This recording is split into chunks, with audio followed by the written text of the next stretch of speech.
भारत माता की, भारत माता की, छत्रपति शिवाजी महाराज की, धर्मवीर छत्रपति संभाजी महाराज की। हिंदवी स्वराज्याचे सरसंस्थापक छत्रपती शिवरायांना मानाचा मुजरा करतो। भारतीय राज्यघटनेचे शिल्पकार भारतरत्न डॉक्टर बाबासाहेब आंबेडकर यांना मानवंदना अर्पित करतो। आणि आज भिवंडीच्या या सभेमध्ये मंचावर उपस्थित असलेले ज्यांच्या नेतृत्वामध्ये संपूर्ण महाराष्ट्रामध्ये भारतीय जनता पार्टी महानगरपालिकेची निवडणूक लढतेय, ते आपले अध्यक्ष श्री रवींद्र चव्हाणजी, माजी केंद्रीय राज्यमंत्री श्री कपिल पाटीलजी, आपले लोकप्रिय आमदार महेश चौगुलेजी, आमदार ज्ञानेश्वर म्हात्रेजी, रवी सावंतजी, माधवीताई नाईक, महेंद्र गायकवाड, श्याम पाटील, कमलाकर पाटील, मनोज कातेकर, संतोष शेट्टी, श्याम अग्रवाल, ॲडव्होकेट हर्षल पाटील, सुमित पाटील, मंचावरील सर्व मान्यवर, या ठिकाणी आपले सर्व उमेदवार आणि मोठ्या संख्येनं उपस्थित असलेल्या माझ्या सर्व लाडक्या बहिणी आणि तितक्याच लाडक्या भावांनो, आज मला अतिशय आनंद आहे की पुन्हा एकदा भिवंडीमध्ये आपल्या सर्वांमध्ये मी या ठिकाणी उपस्थित आहे। खरं म्हणजे एक अतिशय ऐतिहासिक अशा प्रकारचं शहर आहे। अगदी 8व्या शतकामध्ये राजा भीमदेवाच्या काळातही या शहराचा उल्लेख आपल्याला पाहायला मिळतो। इतिहासाच्या पानांमध्ये मोठ्या प्रमाणात अगदी स्वातंत्र्य लढ्यातही या भिवंडीचा उल्लेख आपल्याला पाहायला मिळतो। पण दुर्दैवाने काळाच्या ओघामध्ये या भिवंडी शहराची जी परिस्थिती झाली, इथल्या विकासाचा जो बॅकलॉग तयार झाला, या सगळ्या गोष्टींना आज आपल्याला सामोरं जावं लागतंय। आणि या सगळ्या गोष्टी जर बदलायच्या असतील तर आता एक नवीन इतिहास घडवावा लागेल। आणि नवीन इतिहास काय, तर या भिवंडीमध्ये महायुतीचा महापौर आपल्याला बसवावा लागेल। पहिल्यांदा तर मी तुमचं कौतुक करतो, निवडणुकीच्या सुरुवातीलाच तुम्ही सिक्सर मारलाय। 6 नगरसेवक बिनविरोध भिवंडीकरांनी महायुतीचे निवडून दिलेले आहेत। आज खरं म्हणजे आपण बघितलं इतर पक्षांची अवस्था काय आहे। आता या ठिकाणी समाजवादी पार्टीचे जे आमदार आहेत ते म्हणतात मला तिकीट मिळाले नाही म्हणून त्यांनी त्यांचे लोक काँग्रेसकडून उभे केले आहे। मग काँग्रेसचे लोक अजून तिसऱ्या पक्षातून उभे झाले आहे, तिसऱ्या पक्षाचे चौथ्या पक्षातून उभे झाले आहेत। या सगळ्यांनी खिचडी केली आहे। पण हे सगळे निवडणूक भिवंडीच्या विकासाकरता लढत नाही, यांच्याकरता भिवंडी एक असं एटीएम आहे की ज्यातनं रोज यांना पैसा कमवता येतो, म्हणून यांना भिवंडीची सत्ता हवी आहे। भारतीय जनता पार्टी शिवसेना महायुतीला या भिवंडीमध्ये एक चांगलं परिवर्तन घडवायचं आहे, एक चांगलं शहर आपल्याला तयार करायचं आहे, ज्या शहरामध्ये ईज ऑफ लिव्हिंग असेल अशा पद्धतीचं शहर। कारण आपण विचार केला तर आमचं भिवंडी हे मुंबईचं प्रवेशद्वार आहे। या ठिकाणी इतक्या मोठ्या प्रमाणात मुंबईचं सगळं लॉजिस्टिक आहे, विणकर, हातमाग, यंत्रमाग यामुळे एक मोठी इकोसिस्टीम या ठिकाणी आहे. पण या सगळ्या गोष्टींकरता सुविधा निर्माण करणं हे अत्यंत महत्त्वाचं आहे. या भिवंडीमध्ये एकेकाळी 11 तलाव होते, आता जेमतेम नावाला 5 तलाव या ठिकाणी उरले आहेत. कारण खऱ्या अर्थानं अनेक वर्ष ज्यांनी भिवंडीवर राज्य केलं त्यांनी या भिवंडीच्या विकासाचा विचार कधीच केला नाही. आपण बघा, या ठिकाणी 2014 नंतर ज्यावेळी देशामध्ये मोदीजींचं सरकार आलं, राज्यामध्ये तुमच्या आशीर्वादानं महायुतीचं भाजपचं सरकार आलं, त्यानंतर या भिवंडीमध्ये केलेली आपण कामं आत्ताच कपिलजींनी आणि महेशनी सांगितली. आम्ही हा विचार केला नाही महानगरपालिका कोणाकडे आहे. मी सांगितलं भिवंडी सारख्या शहराच्या विकासाकरता आम्ही निधी कमी पडू देणार नाही. आणि या ठिकाणी याची नोंद घेतली पाहिजे की शेवटी काँग्रेसच्या हाती असलेल्या महानगरपालिकेला ठराव करून मुख्यमंत्री देवेंद्र फडणवीसचं अभिनंदन करावं लागलं. इतक्या मोठ्या प्रमाणात या भिवंडीला आपण त्या ठिकाणी पैसे दिले. एक प्रकारे आपल्याला कल्पना आहे की या ठिकाणी इतके वर्ष MMRDA अस्तित्वात होती, पण त्या MMRDAच्या माध्यमातून MMRच्या क्षेत्रामध्ये कुठलंही काम होत नव्हतं. आणि म्हणून आम्ही हा निर्णय केला की MMRDA ही केवळ बँक म्हणून तयार केलेली नाही, कर्ज द्याण वसुली करा याकरता तयार केलेली नाही. भिवंडी सारखी जी शहरं आहेत या शहरातलं इन्फ्रास्ट्रक्चर हे MMRDAच्या माध्यमातून तयार झालं पाहिजे. आपल्याला माहिती आहे, मी भिवंडीमध्ये मेट्रोची घोषणा केली. आज ही जी मेट्रो 5 आहे, ठाणे भिवंडी कल्याण, मोठ्या प्रमाणात याचं काम आपण पूर्णत्वाकडे नेतोय. आमचा प्रयत्न आहे याचा पहिला टप्पा हा 2027 मध्ये आम्हाला सुरू करायचा आहे आणि त्यानंतरच्या 2 वर्षामध्ये दुसरा टप्पा याचा सुरू करायचा आहे. भिवंडीमध्ये अनेक अडचणी या मेट्रो करता आल्या, पण मध्यंतरी त्याचीही बैठक घेऊन मी त्या अडचणी समाप्त केल्या. मी सांगितलं भिवंडीमध्ये मेट्रो ही अंडरग्राऊंड जाईल आणि वरचं इन्फ्रास्ट्रक्चर हे आम्ही वेगळ्याने तयार करून देऊ.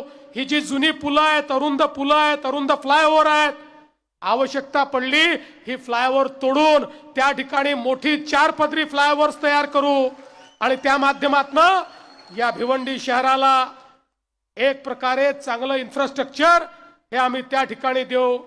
आणि म्हणून मेट्रो 5 असेल, मेट्रो 12 असेल, या माध्यमातून मोठ्या प्रमाणात भिवंडीला त्या ठिकाणी मदत करण्याचा प्रयत्न आम्ही करतो.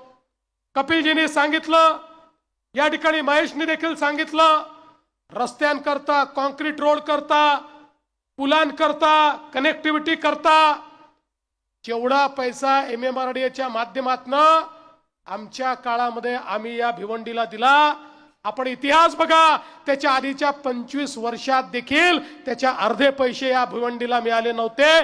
कारण आम्हाला भिवंडीला एक चांगलं शहर म्हणून या ठिकाणी तयार करायचं आहे. आज आपण पाहतोय बडपे ठाणे रोड 1000 कोटी रुपये आपण त्याला दिलेत, 80% काम पूर्ण झालंय. समृद्धी महामार्गाला जी कनेक्टिव्हिटी आहे ती कनेक्टिव्हिटी आपण त्या माध्यमातून करतो, जेणेकरून या रस्त्यावरची जी काही ट्रॅफिक आहे ही आपल्याला कशी त्या ठिकाणी कमी करता येईल हा आपला प्रयत्न आहे. आणि त्यासोबत एक चांगलं लॉजिस्टिक हब हे या ठिकाणी तयार करून ते योग्य पद्धतीनं, नियोजित पद्धतीनं या ठिकाणी वसवून अनेकांच्या हाताला काम मिळेल, लोकांना व्यवसाय करता येईल आणि त्यासोबत लॉजिस्टिकच्या योग्य सुविधा आणि कनेक्टिव्हिटी होईल. अशा पद्धतीनं या भिवंडीला लॉजिस्टिक हब म्हणून आपण तयार करतो. भिवंडी बायपासचं काम हे आपण याच वर्षी पूर्ण करणार आहोत. भिवंडी मनोर रस्ता आहे त्याला 1000 कोटी रुपये आपण दिलेत. कामण पायगाव रस्त्याला 380 कोटी रुपये आपण दिलेत. 426 कोटी रुपये पाणी पुरवठा योजनेला आपण त्या ठिकाणी दिले, त्याचं जवळपास काम पूर्ण झालेलं आहे, होत आहे. त्यातनं 2052 पर्यंत या शहराला जेवढं पाणी लागेल ते पाणी देण्याचा प्रयत्न आपला आहे. भूमिगत गटारी करता 428 कोटी रुपये, 350 कोटी रुपयाचे 54 रस्ते या ठिकाणी आपण केले आणि त्यासोबत 48 रस्त्यांना केंद्र सरकारच्या माध्यमातून आपण निधी उपलब्ध करून दिला, ज्या माध्यमातून एक आधुनिक इन्फ्रास्ट्रक्चर या ठिकाणी तयार झालं पाहिजे. साई मंदिरचा उडान पूल असेल, 35 कोटीची कोर्टाची इमारत असेल, 200 खाटांचे माता बाल रुग्णालय असेल, प्रधानमंत्री आवास योजनेच्या अंतर्गत या ठिकाणी 15,000 घरं असतील. 6,000 घरं पहिल्यांदा ठरली होती, आता ती 15,000 घरं केली आहेत आणि त्याचाही DPR हा आपण या ठिकाणी मंजूर केलेला आहे. आपण या भिवंडी शहराला जवळजवळ 100 इलेक्ट्रिक बसेस द्यायचा निर्णय केला आहे. त्यासाठी नागाव, टेमघर, कोंबडपाडा या ठिकाणी चार्जिंग स्टेशन उभारलेले आहेत. कुठल्याही प्रकारे प्रदूषण न करणारं अशा प्रकारचं पब्लिक ट्रान्सपोर्ट या भिवंडीमध्ये तयार करण्याचा प्रयत्न आपला आहे. बायो मायनिंग करता 40 कोटीची कामं सुरू झाली आहेत. 19 नागरी केंद्र, प्रत्येक केंद्राला 75 लाख रुपये त्या ठिकाणी दिले आहेत आणि मोठ्या प्रमाणात गरीबातल्या गरीब आमचा जो इथला फुटपाथ दुकानदार आहे अशा 9,000 लोकांना PM स्वनिधीमधनं देखील मदत करण्याचं काम आपण केलं आहे. PM विश्वकर्माच्या अंतर्गत 731 कारागिरांना त्या ठिकाणी प्रोत्साहन आणि प्रशिक्षण दिलंय. 32 कोटी रुपयाची अग्निशमन वाहने दिली आहेत. कचरा संकलनाकरता या ठिकाणी आपण मदत केली आहे. सौर ऊर्जेकरता आपण मदत केली आहे आणि विशेषतः पॉवर लूम करता मोठ्या प्रमाणात विजेची सवलत ही देखील आपण या ठिकाणी दिलेली आहे आणि ती सवलत पुढच्या काळामध्येही कंटिन्यू करण्याचा आपण प्रयत्न केलेला आहे. आणि एवढंच नाही तर या ठिकाणी खऱ्या अर्थानं वेगवेगळ्या पद्धतीनं आपल्याला विकास कसा करता येईल त्या संदर्भातला आपला प्रयत्न आहे. मी भिवंडीकरांना एवढंच सांगण्याकरता आलो आहे, अनेक लोकांना वर्षानुवर्ष संधी मिळाली, त्यांनी भिवंडीचं काही केलं नाही. आम्हाला संधी न देता जर आम्ही इतकं काम करून दाखवलं तर तुम्ही संधी दिली तर नेमकं या ठिकाणी आम्ही काय करू याचा विचार तुम्ही करा. मी तर तुम्हाला हे सांगायला आलो आहे, या भिवंडीमध्ये आमच्या महायुतीचा महापौर बसवा. त्या महापौराकडनं भिवंडीच्या विकासाचा जेवढ्या किमतीचा आराखडा येईल तो पूर्ण करण्याची गॅरंटी हा देवाभाऊ या ठिकाणी घेतोय. भिवंडीला निधीची कमतरता पडू देणार नाही, पैशाची कमतरता पडू देणार नाही. ही लिव्हेबल सिटी करू. या शहरातल्या सामान्य माणसांना, नागरिकांना त्या ठिकाणी ज्या सोयी आहेत त्या सोयी देण्याचा प्रयत्न करू. झोपडपट्टीमध्ये राहणाऱ्या गरिबांच्या जीवनामध्ये परिवर्तन करण्याचा प्रयत्न करू आणि त्यासोबत या भिवंडीमध्ये रस्ते असतील, त्याचं रुंदीकरण असेल, त्या ठिकाणी नवीन प्रकारचे फ्लायओव्हर्स असतील आणि एवढंच नाही तर आवश्यकता पडली तर टनेल्सच्या माध्यमातून या भिवंडीला डिकंजेस्ट कसं करता येईल त्याचा देखील एक प्लॅन तयार करण्याचा प्रयत्न आम्ही करू. आणि म्हणून बंधू भगिनींनो, आज मी तुम्हाला हीच विनंती करण्याकरता आलो आहे. ही एक संधी आहे. आपण बघितलं असेल ज्या ज्या शहरांनी भाजपचा आणि महायुतीचा महापौर दिला त्या शहरांचा चेहरा आपण बदलला आहे. महेश आता सांगत होता ठाण्यासारखा विकास आम्हाला करायचा आहे, मुंबईसारखा विकास करायचा आहे. मग तो जर आपल्याला करायचा असेल तर या ठिकाणी आम्ही पाहिजे तेवढा विकास निधी द्यायला तयार आहोत.